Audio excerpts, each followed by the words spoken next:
बिस्मिल्लाहिर्रहमानिर्रहीम अस्सलातु वस्सलामु अलैका या रसूल अल्लाह व अला आलिका व अस्हाबिका या हबीब अल्लाह।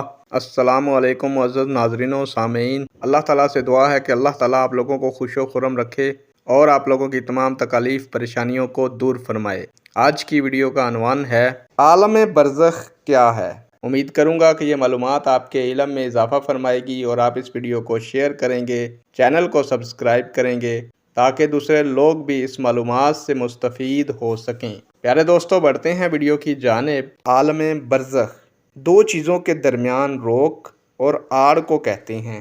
इस्तिलाह शरीयत में आलम दुनिया से रुखसत हो जाने और क़यामत कायम होने से पहले जो जहान है उसका नाम बरज़ख है।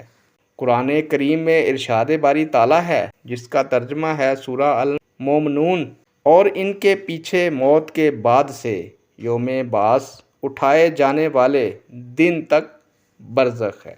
आलम बरज़ख वो दरमियानी फ़ासला है जो इस दुनिया से रुखसत हो जाने के बाद और क़यामत कायम होने से पहले जो जहान है उसको बरज़ख कहते हैं, यानी कब्र की ज़िंदगी को आलम बरज़ख कहा जाता है। नेक दुआओं के साथ आपसे इजाज़त चाहूँगा। अल्लाह ताला आपका और मेरा हामी और नासिर हो। अल्लाह हाफिज़।